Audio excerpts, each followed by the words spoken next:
I can assure you that what you will observe is a vast wasteland. To try and channel it for good. Deny what they think is false argument.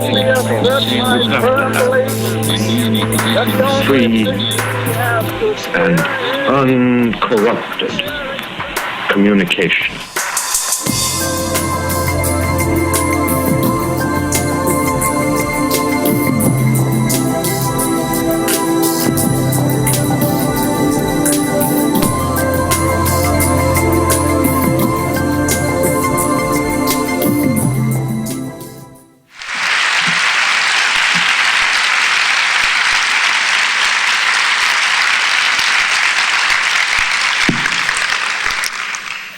Well, thank you so much for letting me come to Santa Barbara.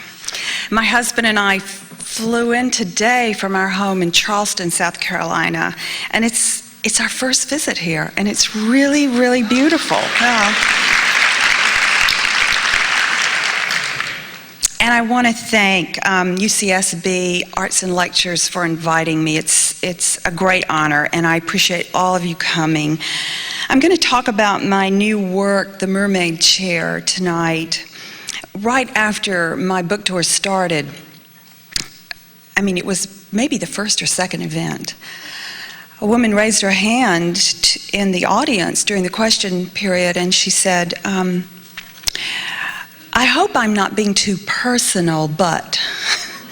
Now, when somebody starts a question that way, you just brace yourself.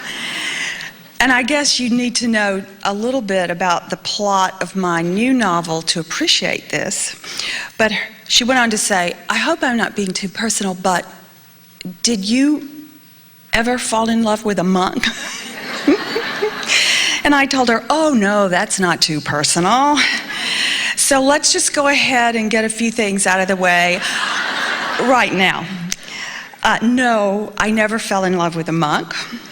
And while I'm at it, I'm just going to go ahead and anticipate a few other things, and we'll get rid of that. And you won't have to do this during the question and answer.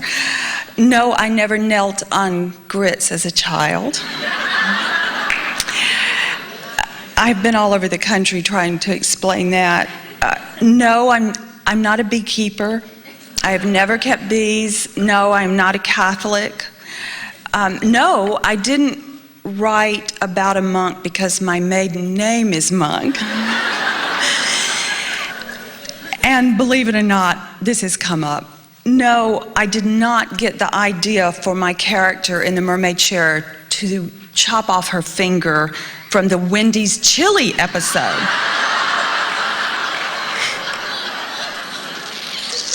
And I could go on, but I won't. Right after The Secret Life of Bees was published, a woman came running up to me in a bookstore, and she was very excited, and she said, oh, I love your novel. I love it. I think it's the book of the year. But it is only February.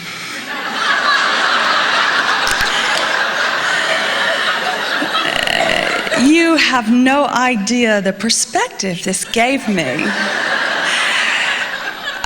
It's been this voice in my head for the last 3 years since The Secret Life of Bees came out. It's only February. It's only February. And actually, it's not a bad thing, because perspective is perhaps the most lacking piece sometimes after a book is published. I think writing a novel is probably, one thinks about creative ability, maybe timing and luck and some other things too. But having written a book, I'm quite certain, is all about perspective. And you just get a lot of help with that, fortunately. I remember another event. I was somewhere in the West, actually. It wasn't California, but I was in the Pacific Northwest. And during the question and answer period, a woman raised her hand, and I was very excited to have my first novel published and to be able to go out and have conversation about it on this book tour, and wondering what probing literary questions people were going to ask me. And this woman said, "So, did you write the book yourself?" don't know what she was thinking. But what occurred to me in the moment she said it was that she looked at me and thought, that woman could not possibly write a novel. And I'm sure that I thought that because the same thing had occurred to me. Many times, actually.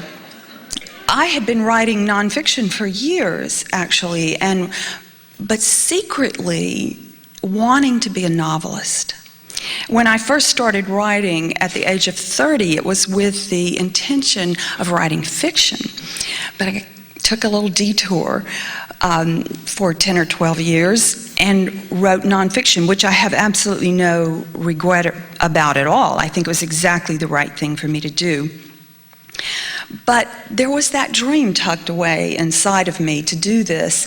And I remember reading something that Eudora Welty wrote, who is, the great novelist from Mississippi who had a big influence on me, actually. She said, "No art ever came out of not risking your neck."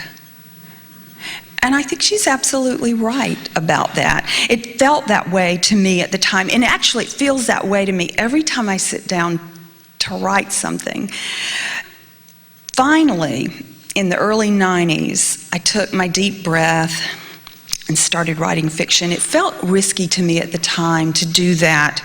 And one of the very first things that I wrote was what I thought was going to be the first chapter of a novel called The Secret Life of Bees.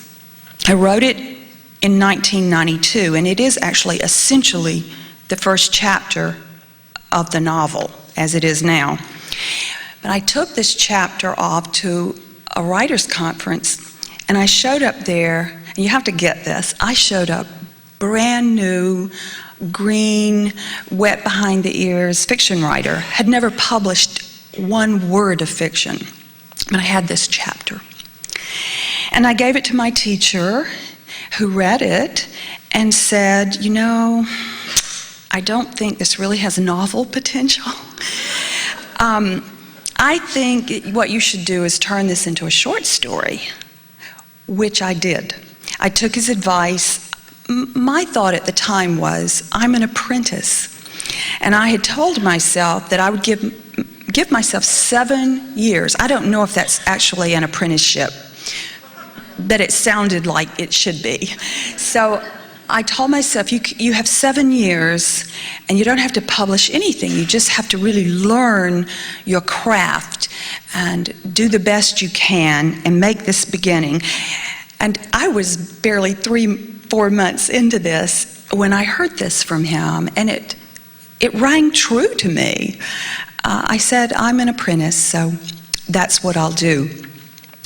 And I trust the timing of that somehow, but I took this work home and I turned it into a short story, and it was published in a small, obscure literary journal that paid me $25 and 5 free copies.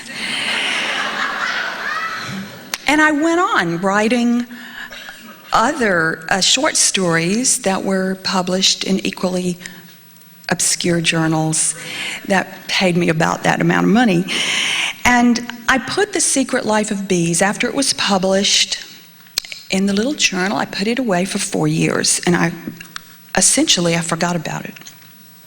And then if you're being a good apprentice, what I've discovered is eventually something nice happens to you. And I was invited in 1996 to read my fiction at the New York Arts Club, which is a very big deal for me because all I had was this, 7 or 8 little short stories. And I went off to New York, and they had told me, being from Charleston, South Carolina, they said, would you please read something Southern? They just love that stuff up here. So I went back, I looked through my files, and I came across The Secret Life of Bees. And I thought, oh yes, I remembered actually my original impulse to write that as a novel. And it went through my mind again, should I revisit that? Maybe now I'm really ready. Maybe my teacher had it wrong. Maybe it really does have novel potential. And so I took the story to New York and I read it. And as fate would have it, maybe, there was a literary agent in the audience. Now, I'd been writing for a long time, but I did not have an agent. And she walked up to me after I finished reading the story, and without even introducing herself, she said, "I hope that is the first chapter of your novel." And that's a direct quote. And I said, "Yes, ma'am, it is."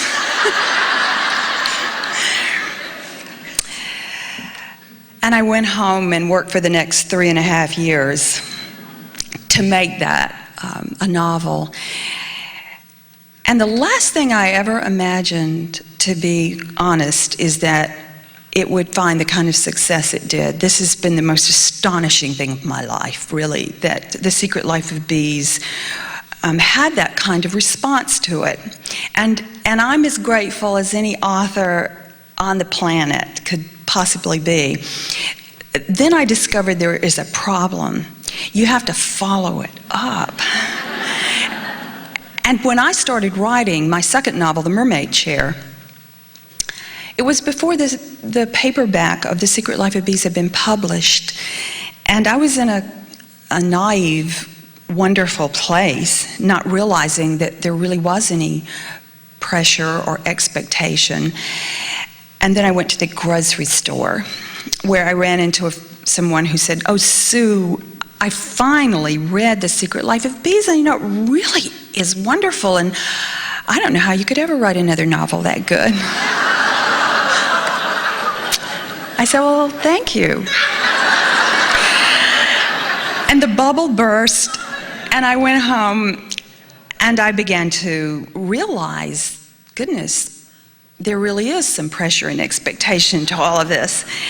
And the writing went very badly for a few weeks after that. But I had a talk with myself, very stern talk. And it was a moment, I suppose you would say, of maturity for me as a writer, where I simply said, "Look, you're a writer. You write what you write, and you're not going to compare your offspring. This book will simply be what it is. And the important thing is just to write it with as much integrity as you possibly can and let it be." And that helped me to just simply relax. And for the next 2 years, I wrote The Mermaid Chair. And I want to talk about that and read to you 2 or 3 brief passages during the evening. This novel is about 42-year-old Jessie Sullivan, a married woman who falls in love with a monk, a Benedictine monk. The question is, what kind of love story is this, really? Is it a love story between Jessie and this monk? Is it a love story between Jessie and her husband and her family, ultimately? Or is it a love story between Jessie and her own soul? When I was writing, I was always thinking about these 3 things, and I decided it was all of them, that it was all of those things, and that helped me to write this book, actually. Most of all, for me, this story is about an interior quest. I guess you would say a sacred feminine quest, and you could even say feminist quest, of this character that involves a very deep awakening, midlife awakening and transformation. And of course, it is also about the exploration of a mystery that lies at the heart of Jessie's family. And that is because you cannot have a Southern novel without a secret at the center of the family. It's obligatory. And this secret has to do with her father's death and her mother's flight from sanity. Now, I want to talk a moment about the inspiration for writing this novel, how it all came about and unfolded. It started unexpectedly one day, 10 months after I'd finished writing The Secret Life of Bees. And a friend said to me, Oh, I just got back from Cornwall, England, and I saw a mermaid chair in a church. And something about this absolutely riveted me. I didn't know at the time exactly what it was, and I'm not sure I totally understand it now. But I stood there and listened to her talk for a moment about a 600-year-old chair that was in this little village church in Zinner in Cornwall, England. And it fired my imagination. And I remember standing there thinking, I'm going to write a novel. And it is going to be called The Mermaid Chair. And I had no idea what it would be about. I had no character. I had no plot, no story. I had absolutely nothing. But I did have an image. And the moment she began to talk about a mermaid chair in a church, I got a picture in my mind of a chair that was carved ornately. The arms of the chair were actually the fluid bodies of two mermaids, winged mermaids for some reason, which looks nothing like the actual chair in England.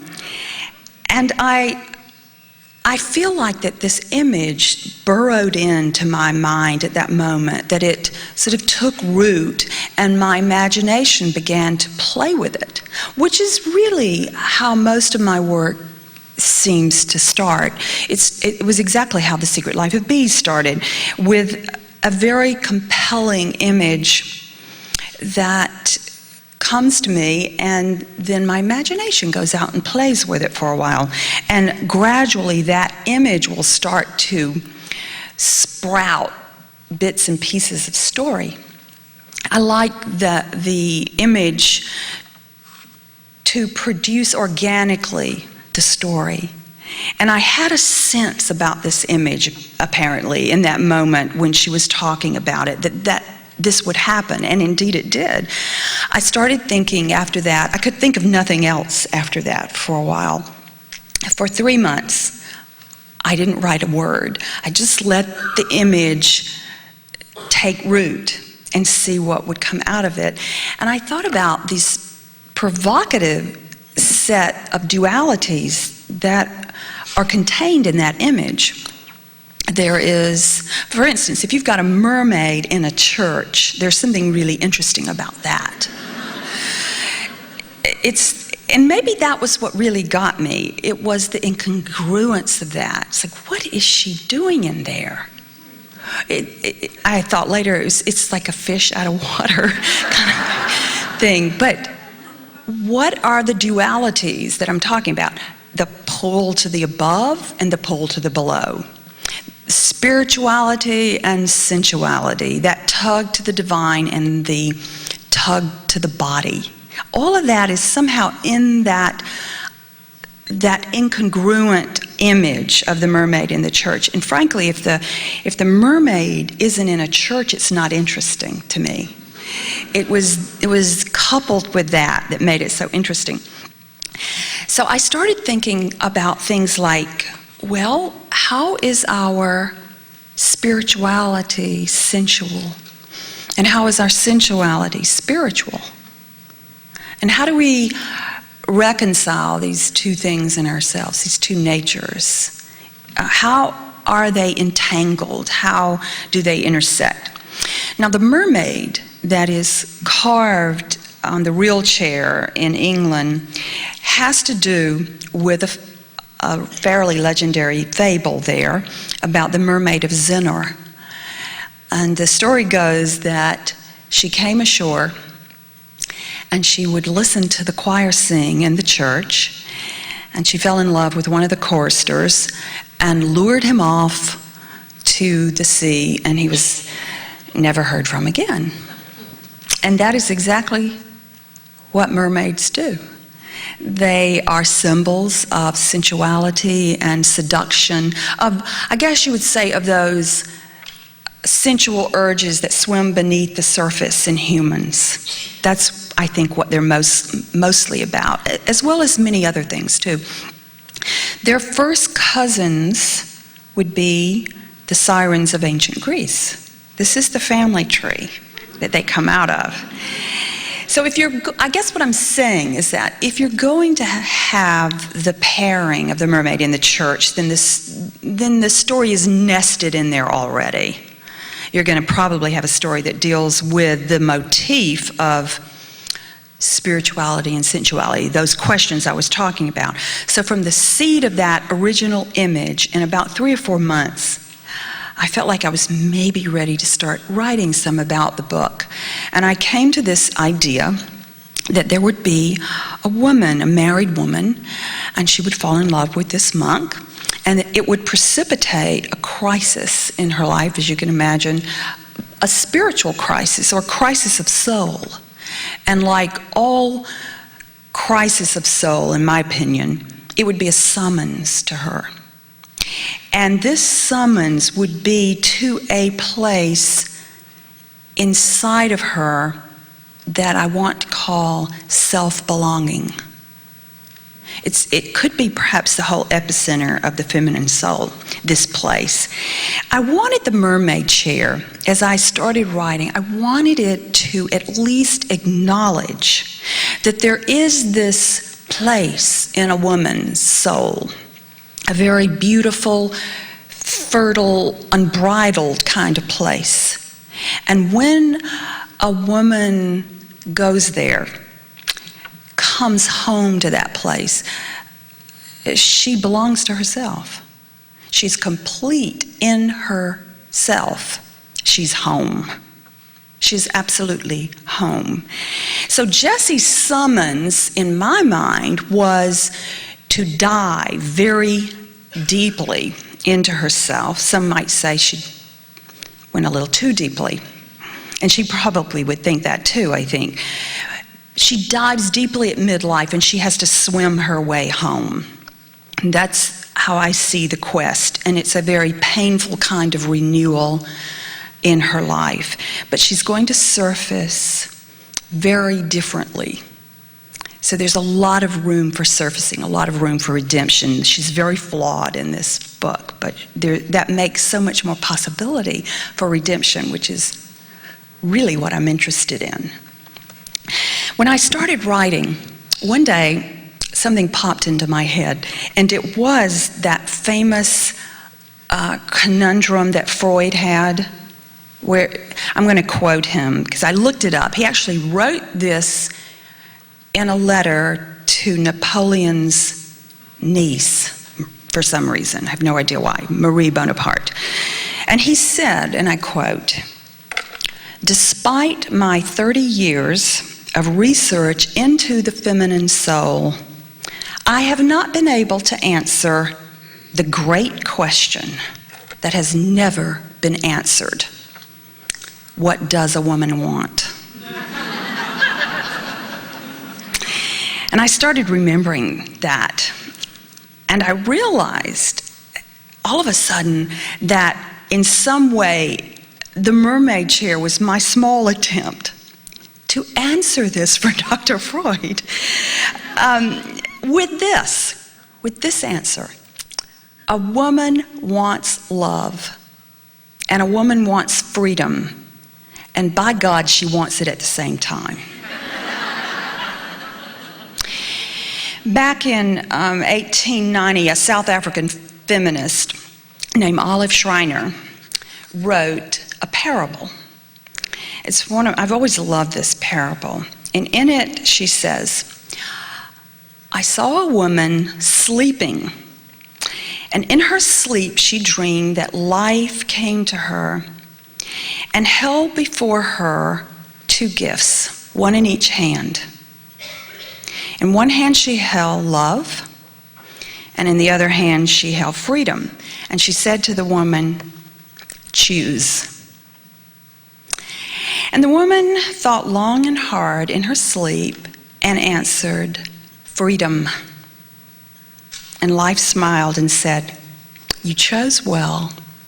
If you had said love, I would have given it to you, and that would have been the end of it.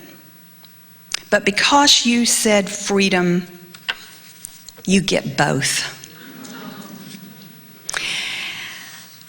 and the woman laughed in her sleep. That's how she ends the parable. Now, what has always fascinated me about this parable is this suggestion that by choosing freedom, a woman opens the door, we could say, to authentic love or relatedness. And when I say freedom, and I think this is what Olive Schreiner had in mind too, I'm talking about inner freedom. I'm talking about things like self-realization, taking up one's deepest creative life. I'm talking about finding one's voice, inner authority, empowerment, that kind of thing. And it's very interesting to me, this paradox, and I think the Mermaid Chair attempts to explore the movement in Jessie, my character, toward this inner freedom. And it also explores in some way this paradox of finding love by finding freedom. Now the novel starts the way Joseph Campbell said all good myths are supposed to start, in the ordinary world. And this is where I started The Secret Life of Bees as well. It starts in Atlanta, Georgia, which is where Jessie lives, 5 a.m. with a ringing telephone. I want to read a passage to you from this ordinary world because I think it gives a sense of Jessie, not just her exterior ordinary world, but her interior ordinary world as well, which I'm mostly interested in. I wrote this in first person because I love the intimacy of that first person voice speaking like a storyteller to the reader. So this is Jessie. I'd nearly driven Hugh crazy to buy this big impractical house, and even though we'd been in it 7 years now, I still refuse to criticize it. I love the 16-foot ceilings and stained glass transoms and the turret. God, I love the turret. How many houses had one of those? You had to climb the spiral stairs inside it to get to my art studio, a transformed third-floor attic space with a sharply slanted ceiling and a skylight so remote and enchanting that Dee had dubbed it the Rapunzel Tower. She was always teasing me about it. Hey, Mom, when are you going to let your hair down? That was Dee being playful, being Dee, but we both knew what she meant. That I'd become too stuffy and self-protected, too conventional. This past Christmas, while she was home, I'd posted a Gary Larson cartoon on the refrigerator with a magnet that proclaimed me world's greatest mom. In it, 2 cows stood in their idyllic pasture. One announced to the other, I don't care what they say, I'm not content. I meant it as a little joke for Dee. I remembered now how Hugh had laughed at it. Hugh, who read people as if they were human Rorschaches, yet he'd seen nothing suggestive in it. It was Dee who'd stood before it, an inordinate amount of time, then given me a funny look. She hadn't laughed at all. To be honest, I had been restless. It had started back in the fall, this feeling of time passing, of being postponed, pent up, not wanting to go up to my studio. The sensation would rise suddenly like freight from the ocean floor. The unexpected discontent of cows in their pasture. The constant chewing of all that cud. With winter, the feeling had deepened. I would see a neighbor running along the sidewalk in front of the house, training, I imagine, for a climb up Kilimanjaro, or a friend at my book club giving a blow-by-blow of her bungee jump from a bridge in Australia. Or, and this was the worst of all, a TV show about some intrepid woman traveling alone in the blueness of Greece, and I'd be overcome by the little river of sparks that seemed to run beneath all that. The blood, sap, wine, aliveness, whatever it was. It had made me feel bereft over the immensity of the world, the extraordinary things people did with their lives, though really I didn't want to do any of those particular things. I didn't know then what I wanted, but the ache for it was palpable. I felt it that morning, standing beside the window, the quick, furtive way it insinuated itself, and I had no idea what to say to myself about it. Hugh seemed to think my little collapse of spirit, or whatever it was I was having, was about Dee being away at college, the cliched empty nest, and all that. I did miss Dee. Of course I did. But I couldn't believe that was the real heart of the matter. Lately, Hugh had pushed me to see Dr. Ilg, one of the psychiatrists in his practice. I'd refused on the grounds she had a parrot in her office. I knew that would drive him crazy. This wasn't the real reason, of course. I have nothing against people's having parrots, except they keep them in little cages. But I used it as a way of letting him know I wasn't taking the suggestion seriously. It was one of the few times I didn't acquiesce to him. "So, she's got a parrot. So what?" he said. "You'd like her." Probably I would, but I couldn't bring myself to go that far.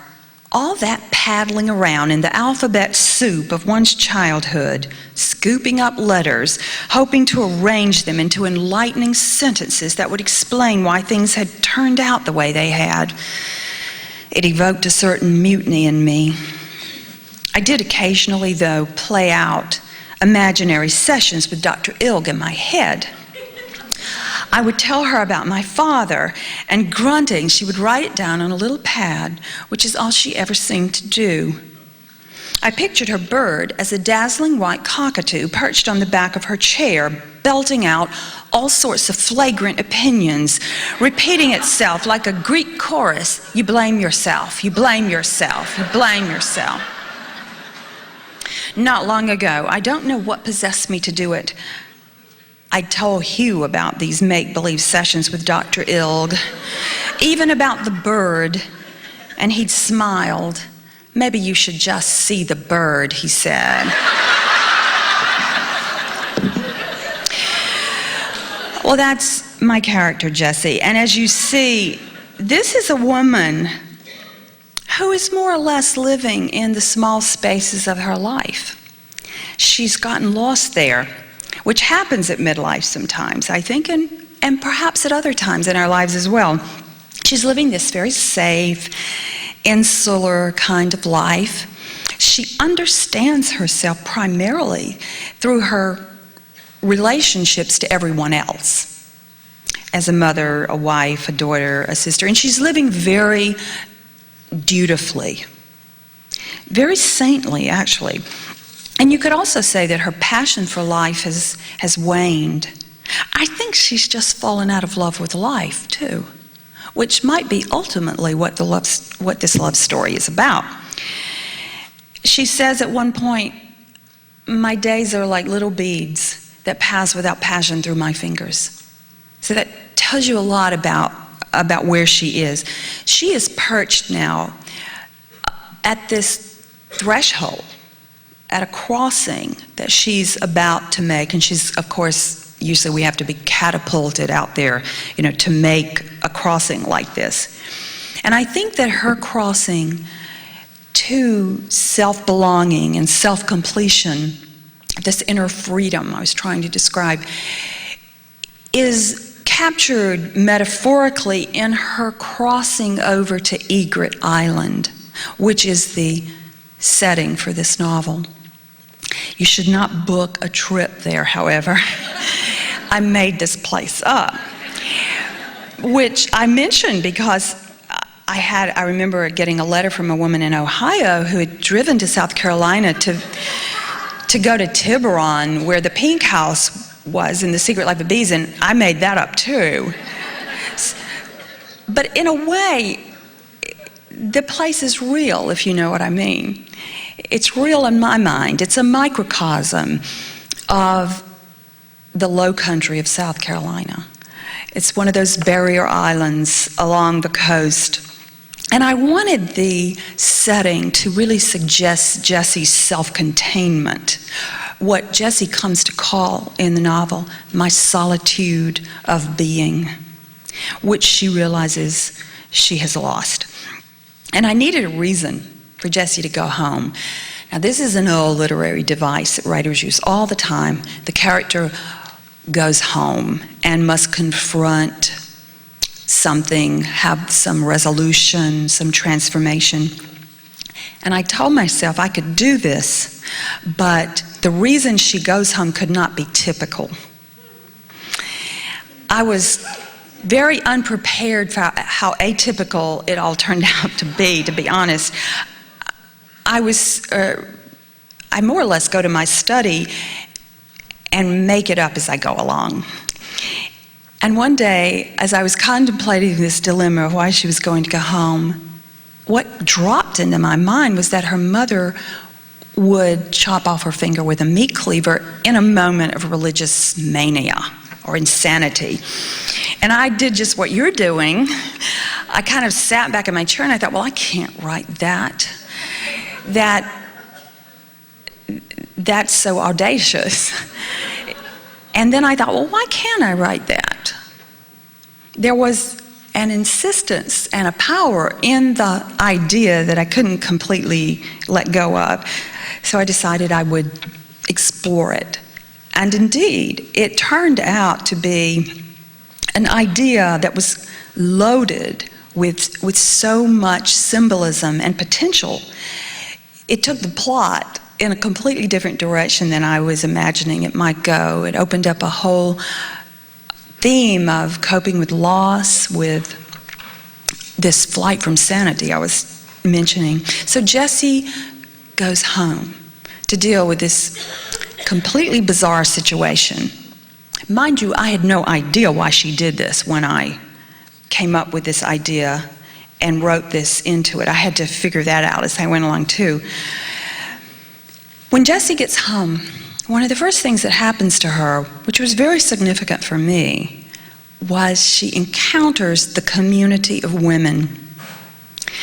When they began to appear in the story, my first thought again was, oh no, here I go again. Because that's a fairly strong motif in The Secret Life of Bees. That community of women in the pink house. The women who took Lily in. There was not just the Calendar sisters, there was the whole Daughters of Mary. I mean, it was a rather formidable community. And here came a small circle of women, and I thought, it's another hive. These are salty island women. And I began to try to downplay them, steer them out a little bit, and then I just realized they wanted to be there. I wanted them to be there, and I just gave up and let them stay there. And what occurred to me was that this really goes to the core of my work, of how, at least of how I understand resolution and transformation taking place, which is through community. It's not so much through rugged individualism in my mind. It's more or less through that container of a community, almost like a maternal container. I think the pink house was a holding environment in The Secret Life of Bees. It was, well, a psychoanalyst wrote to me from Toronto and explained to me what it was. I'm always getting enlightened about this. And actually I really appreciate it, because, you know, the novelist doesn't always understand all the unconscious intentions that you have. But she said, you know, it was a birthing container, a womb, so to speak, metaphorically, through which Lily was reborn. And I think that's pretty apt, actually.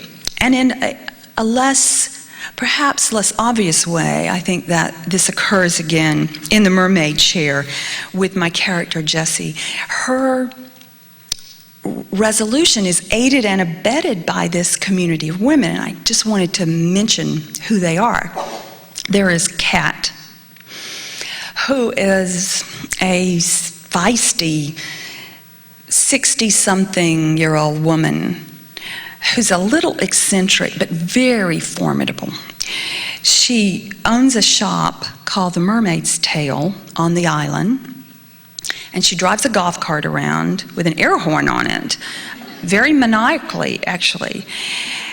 And she wears, I love this about her, she wears little thin lace-trimmed socks with her high heels, which throws people off. I knew someone like that growing up. Then there's her grown daughter, Benny. And Benny is mentally challenged, but she has a gift, a very unlikely, almost savant-like ability to extract the truth out of thin air with antennae that no one else possesses. So she knows things. Sometimes she goes around blurting out the unmitigated truth in very inopportune moments. And then there's Hepzibah, who I think of as a wise Gullah woman, very dignified Gullah woman. You know the Gullah culture along the coast of South Carolina. It's a beautiful repository of slave history. And Hepzibah is a culture keeper of that tradition. And it has its own language, its foods, its rituals, its beautiful traditions. Now, Hepzibah lives in a house on stilts, like all the houses on the island, and she has a screen porch with a table filled with all the things she's collected all of her life from the island, like shells and the jawbone of an alligator and egret feathers and a turtle skull. And I want to read a scene to you now about this community of women. And in it, Jessie is sitting on Hepzibah's screen porch, and she's reminiscing about something from her childhood that has to do with these women, the all-girl picnic, which took place on Boneyard Beach on the island every May Day Eve.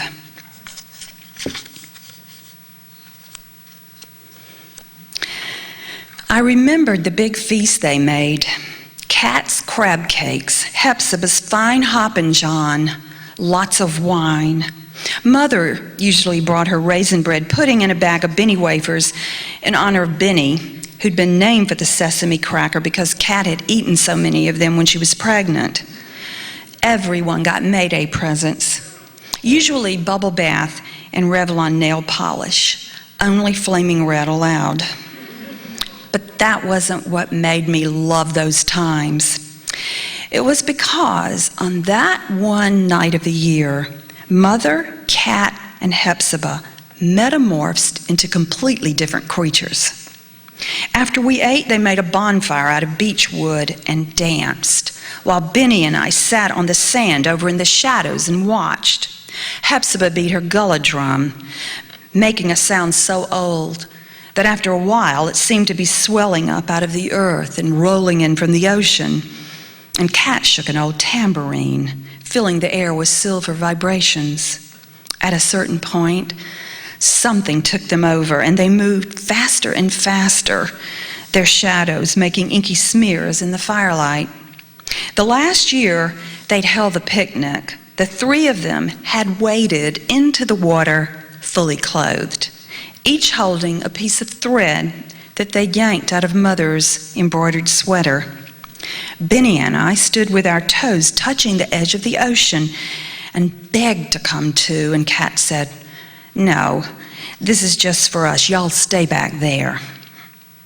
They walked out until the cold water creased their waist, and then they tied the three threads together. "Hurry up," they kept saying to one another, squealing when the waves lapped against them. I'd believed then, and I still believe now, it was some ritual of friendship they'd concocted on the spot thanks to the wine and the dizziness brought on by their dancing and Mother's conveniently unraveling sweater. Kat flung the tied threads into the darkness, onto the waves, and they laughed. It was a voluptuous laughter and mischievous, like children laughing. As they scampered back, Hepzibah found the turtle skull. She practically tripped over it coming out of the water. She stood above it with the waves foaming around her feet, Mother and Kat still giggling and carrying on. "Tie your mount," Hepzibah said, switching into Gullah, and everyone felt instantly silent. "Look what the ocean has sent," she said, and raised the skull out of the water, the ivory bones smooth and dripping, immaculate against the black night. I believe they all thought it was a sign of some kind. They had bound their lives together out there in the water, and suddenly a turtle skull miraculously washed up at their feet. For a long time after that, years and years, they'd pass the skull back and forth among them. I remembered it perched on our mantle for a while before it would resurface on Kat's bookshelf or here on Hepzibah's table. It must have reminded them of those nights, of the knots in their threads. Now, sitting in the porch rocker, I rubbed the porous bone with my thumb, and something struck me then. I'd never done any of those things my mother had done. Never danced on a beach, never made a bonfire, never waded into the ocean at night with laughing women and tied my life to theirs. So that's the circle, and you get a sense of what kinds of things they're up to. I do want to mention the men in the novel, because they're not peripheral to this story. I think in The Secret Life of Bees, you could almost say that the men, the male characters, were somewhat peripheral to the story, but I don't think of this particular novel that way. In fact, bits and pieces, or perhaps you could say more than that, some portions of the story are told from the third-person perspective of two of the male characters, one, Brother Thomas, the monk, whose given name is Wit, and Jesse's husband, Hugh, the psychiatrist. Jesse says of Hugh that when people think of him, they think of his prodigious intellect, but that he has another side to him, and it has to do with his heart. I think of him as a really conscious man with this side of him that's very tender somehow. He keeps his daughter's baby teeth in a little pouch in the back of his sock drawer. So this tells you something about what kind of person he is. And in a way, I think he is the unsung hero in the book. He reimagines a way to respond to a really terrible betrayal in his life. And then there's Wit at the monastery. He's been there 5 years. He is kind of like the monk in training. He's the junior monk, the apprentice. He's the apprentice monk. And he says that every one of the years he's been there has been like a bone of darkness that he's gnawed, looking for a marrow of light. He's having an honest crisis of faith. And I love that he asks these big questions. He's asking the big existential questions. And he's doing it very honestly. And it's so ironic that he would go to a monastery with all of this doubt and crisis of faith, theological doubt, and ask the questions and try to grapple with it there of all places. He is a man who loves the earth. He loves the island. He loves the marsh, the birds. He loves baseball. And he loves Jessie. He's fallen in love with her. And after creating the really despicable character of T. Ray Owens, just Lily's father in The Secret Life of Bees. It was a pleasure to create the father in this novel who bestows all of his goodness and love on his children. My father called me up after he read an advance copy of The Mermaid Chair, and he said, "Well, you did improve on the father this time." And he was very grateful. I think another theme in this novel kind of hovers through the book for me that I was very interested in is marriage. Wanting to take a look at particularly midlife marriage and what we might call sublime soulmate love, and compare those two things and ask ourselves, what are they really? What are they? And what is real? One hope I had a lot of hopes as I was writing the book. One I know I had was to portray the flaws and the beauty of ordinary married love. I had a card on my desk as I was writing. It stayed propped there the whole time. It had two pieces of poetry on it. One, and they're not the epigraphs of the novel actually, which are also two pieces of poetry. One was a line from Rilke, which says, "To love is to learn to love. To love is to endure." And the other one was a verse from David White. "I was told once, only in a whisper, the blade is so sharp it cuts things together, not apart." Now there's real mystery and paradox in that, and I wanted so much for a little part of that to dwell in The Mermaid Chair. As I was writing, I was always thinking about a couple of things. The glue and the solvents in Jesse's marriage. Seems to me all marriages have those. It has glue, it has solvents. And it tends to fluctuate on how much of one of those you have at different times. And I was always thinking about the blade that cuts things together and how that might operate. The last passage that I want to read to you gives a glimpse of Jesse's marriage and her family and some of the glue in it. And I think it's essentially Jesse's reflection on how the whole thing got so unglued. The follies, the psychiatric follies, as we facetiously call them, were Hugh's favorite birthday present. In some ways, I think they were the highlight of his year. I'd overheard Dee trying to describe the follies once to her friend Heather. "See, Mom and I put on a show for my dad. We make up a song about his work, about hypnotizing somebody and not being able to wake them up, or having an Oedipus complex, something like that." Heather had screwed up her nose. "Your family is weird." "I know," Dee said, as if this was a great big compliment. Dee had been the one who'd started the follies, though I'd been her inspiration, I guess you'd say. It began when I'd gotten my hair cut at a salon over in Buckhead. There had been a bowl of Godiva chocolates at the entrance, and standing beside it, I'd fidgeted with my watch, an inexpensive Timex with an expandable band. I did that sometimes, sliding it on and off my wrist the way someone taps a pencil or twirls her hair. Later, when I'd left, I reached for a chocolate, and there it was. My watch was in the candy bowl.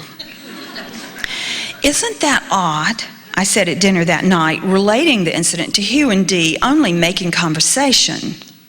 But Hugh had perked right up. "It's a Freudian slip," he said. "What's that?" asked Dee, only 13 then. It's when you say or do something without being aware of it, Hugh told her. Something that's got a hidden meaning. He leaned forward and I saw it coming. The god-awful Freudian slip joke. Like when you say one thing and mean a mother, he said. That's funny, Dee said, but what did it mean when Mom took off her watch like that? He looked at me and I felt momentarily like a lab rat. Pointing his fork in my direction, he said, she wanted to remove herself from the constraints of time. It's a classic fear of death. Oh, please, I said. You know what I think, said Dee, and Hugh and I sat up expecting something precocious. I think Mom just left her watch in the candy bowl. Dee and I burst into conspiratorial laughter. It had escalated from there. Fear of death became FOD, and we teased him without mercy. That year, Dee wrote a farcical song about FOD and enlisted me to sing it with her on his birthday to the tune of Pop Goes the Weasel. And so began the psychiatric follies. No one loved them more than Hugh. Around March, he would start bugging the hell out of us to reveal the theme. Last year, Dee had written an opus to her own original tune called Penis Envy the Musical. Dear Dr. Freud, we are overjoyed to declare null and void your penis envy fraud. Do you really think we peg our hope between your legs? Must your beloved male part be the desire of our heart? A penis? Are you serious? A woman would be delirious. Just between us, there's more to life than a penis. I say with no trace of mirth, has Dr. Freud given birth?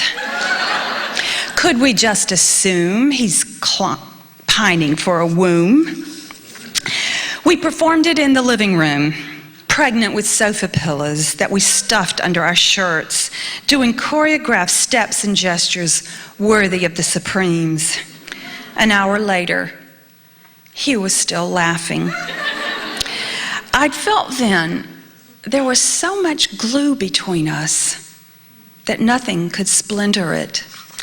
I thought our life together was vouchsafed. It was one of those premeditated facts I'd lived with every single day, like the sun going through its motions, coming and going, an automaton. Like the stars fixed in the Milky Way, who questions these things. They just are. I thought we would be buried together, side by side, in a nice cemetery in Atlanta. Or that our creative remains would sit in matching urns in Dee's house until she found it in herself to go out and scatter them.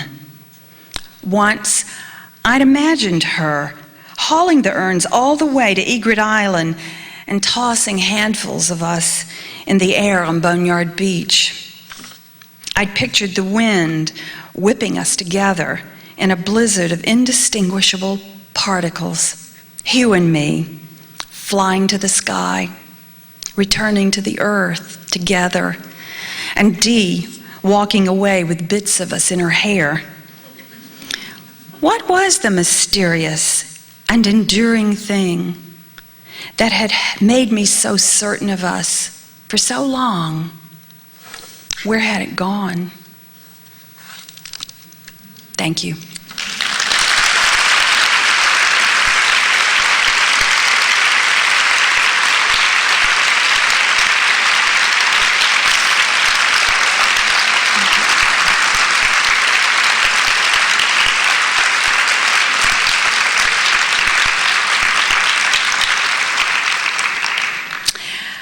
We're going to have some questions. I hope you'll go to one of the microphones and ask a question. I've already answered a few of them for you, so you know.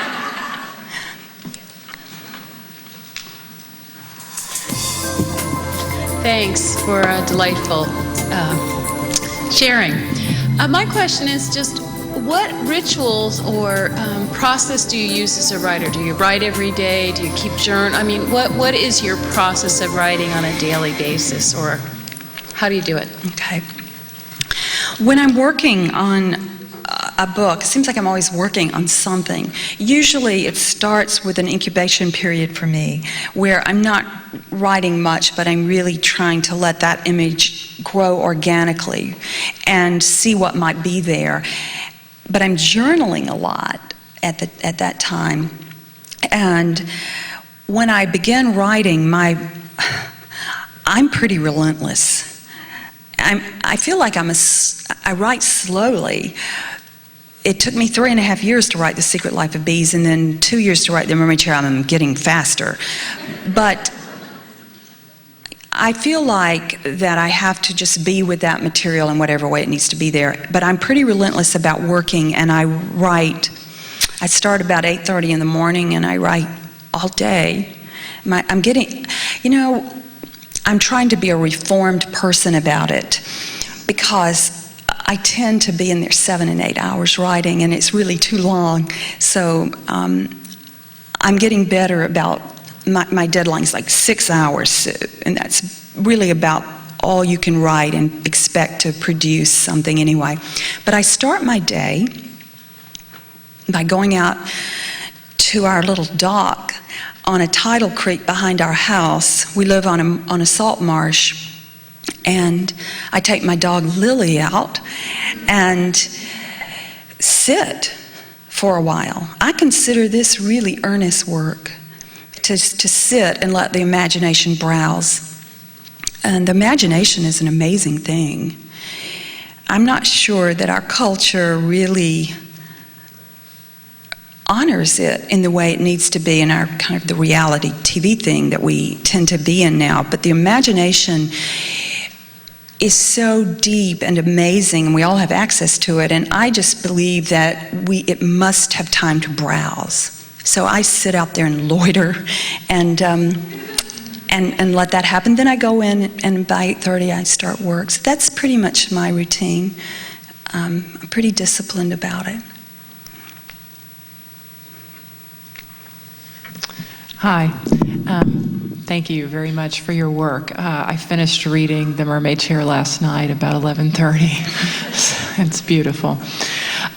What I wanted to know is Jessie has a huge decision that she has to make, and I was wondering if you had a sense early on which way she was going to go, or did that have to evolve as the story evolved and as she got to know herself better? Well, I said earlier that I would go into my study and make it up as I go along. And that is mostly true. But I also do have some sense of where things are going to go, and I have a very loose outline that keeps shifting on me, but nevertheless it's there because it makes me feel secure. And one thing I knew from the beginning was how this book would end. And it did end that way. I won't give it away in case someone hasn't read the book, which I imagine is most of you, since it's only been out a short time. But I did write toward that. But I tried to be open to other possibilities, but it never felt right to me. But I will say, the one thing I really wrote to in this book was a particular scene that I thought of as the climactic scene, which is when Jessie wades out into the ocean in a reminiscent way of the all-girl picnic that I read to you, and enacts a private ritual with herself in which she comes home to that place of self-belonging. And really, it's kind of almost like, she says it has the weight of marriage for her. That's where I really wrote to. The rest, in my way of thinking, was secondary, because it was that paradox of needing to find her own inner freedom to come home to herself. This, in a way, is a second coming of age kind of book. It's It's a homecoming book, but in a very complex way to herself. My writing was always to that moment in the ocean, and then the rest just came after for me. It touched me very much. Thank you. Thank you. Well, I'm one who hasn't read The Mermaid's Chair yet, so my question is focused on The Secret Life of Bees. And looking at you, I'm assuming that you're about Lily's age in real time, and that you were a woman of the South. I'm just wondering what your feelings were and what your involvement was in the civil rights movement, because that is in part what the book is about. I do know a lot about being an adolescent in the South in '64, yeah. I grew up in a small town in Georgia that I mined mightily for The Secret Life of Bees. And while the book is not autobiographical, I mean, I never was as spunky as Lily, or I never broke anyone out of jail or ran away from home or any of those things. This is what I mean about the imagination. However, I think that there are bits and pieces of memory and little parts of my own history that are woven into that book. The real story and substance of it, no, I made it up. But I remember, let me tell you this. I was the first graduating class in my hometown in Georgia that was integrated. And this was a big deal. Some of the things that are referred to at the end of the book are right out of my memory about that. And a lot of the images about the civil rights movement, the cruelty and injustice and the great racial divides, that's my memory. And I've written that I was so littered with this and needed to be able to respond to it somehow. And the only thing I knew to do was to write about it. I think I knew innately that my first novel would address the civil rights movement. It was just absolutely necessary for me.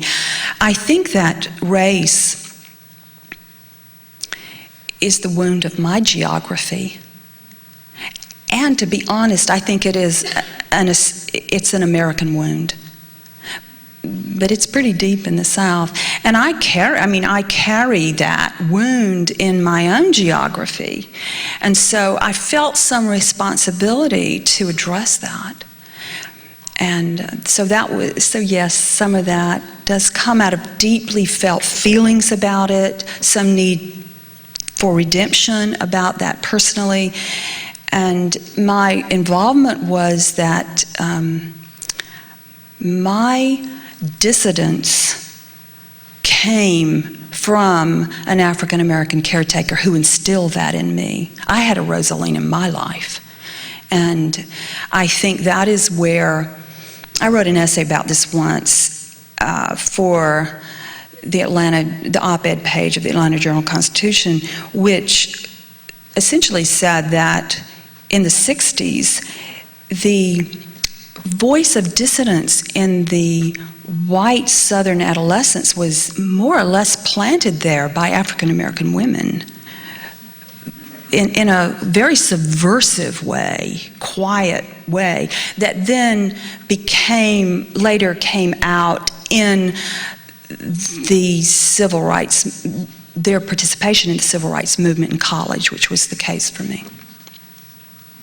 Thank you for doing that. I thought it was very sensitively done, and I want to share with you that I gave this book to an African American friend of mine, a woman, and I said, I'd like you to read this and tell me your opinion, and she had nothing but good things to say, so you did well. Yeah, that's very nice to hear. I'll say one more thing, because that reminded me of something. It was I think it was maybe the nicest thing anyone ever said to me. An African American woman in Raleigh, North Carolina, she's an attorney, and she said to me, I kept flipping to the cover to see your picture. I couldn't believe you were white.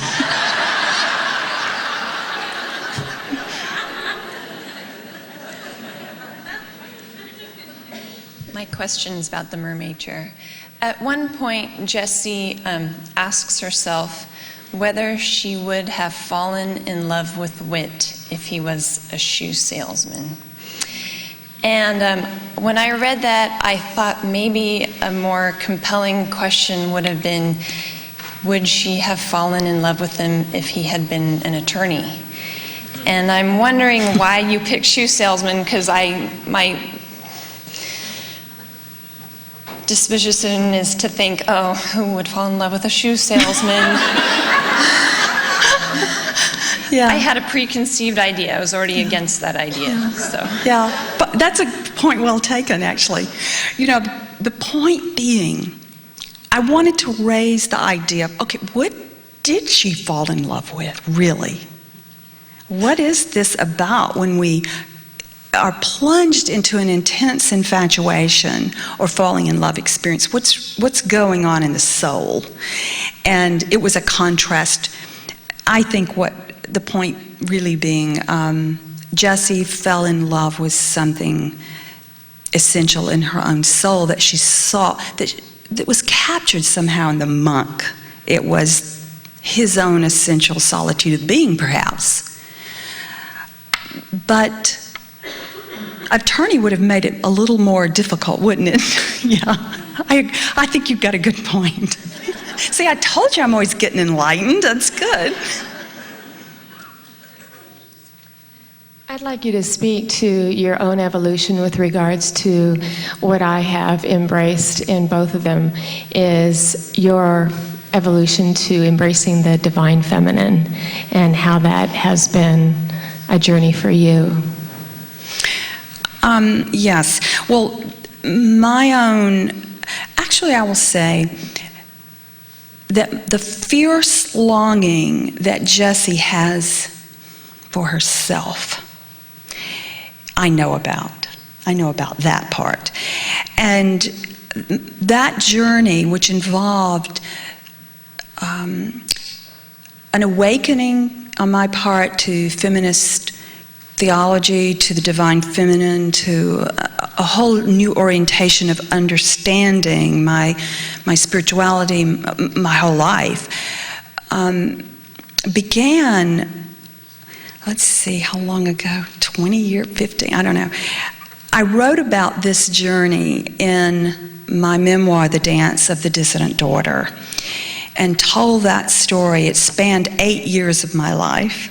It was the hardest book I ever wrote, actually. And I think most of writing is really all about courage. It's mostly about taking the deep breath and doing it. And that really required something for me to do that book. But it attempts to tell about that awakening.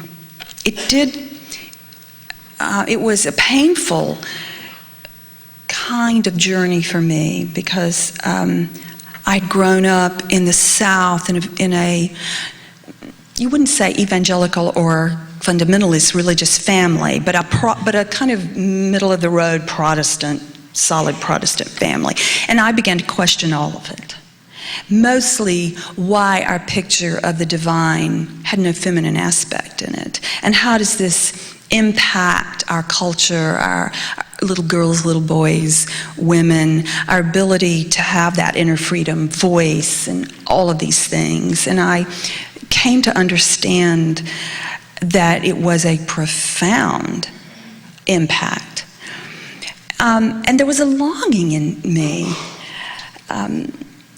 So it involved a journey of trying to not only come to my own place of self-belonging, but to come to a place of deep inclusion in our pictures of God or of the divine, and to have that feminine be part of what you call the divine feminine. So the Black Madonna turns up in The Secret Life of Bees as this divine feminine presence. In the Mermaid Chair, there is an iconic presence also of the mermaid saint, who I thought of as a really interesting divine feminine image, because she contains in one picture the saint and the mermaid. the spiritual and the sensual, and so that hovers through the book. But it's very important to me, and I wrote about it at length, the awakening, the initiation, that grounding in the divine feminine, and the kind of empowerment that comes through it in the Dance of the Dissident Daughter. But thank you for asking. Well, and I want to thank you because I think so much of who we are as women has been so thoroughly buried and denied with regards to the divine feminine. So thank you so much for putting that into your writings.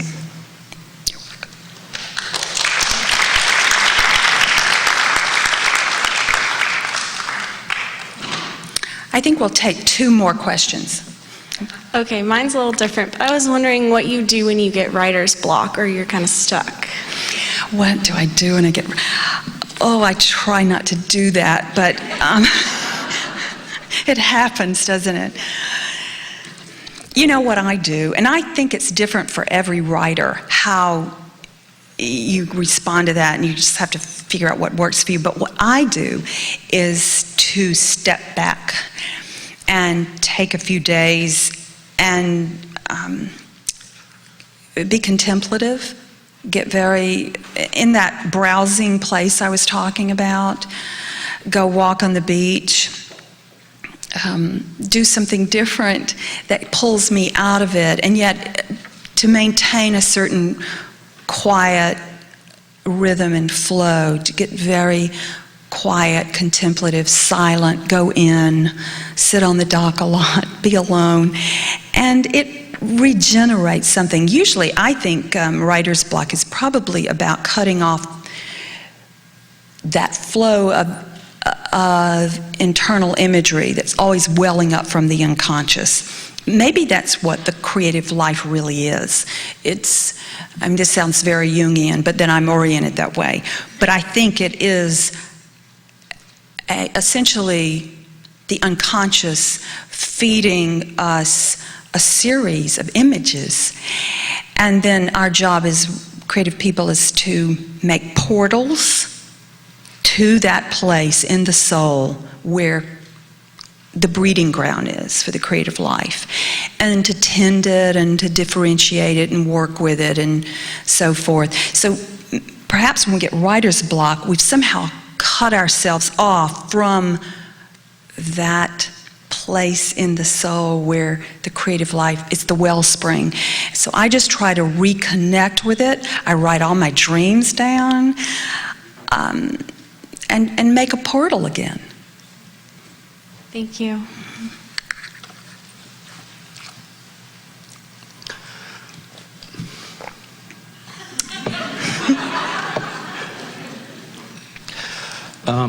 As a gay man in this culture, I'm always deeply interested in this dance of gender and its reconciliation. And I was really moved to hear someone broach an answer about what a woman really wants, and to feel that move in me. I'm wondering if in the process of coming to some insight about that, you also were informed about what a man really wants. Would you tell me?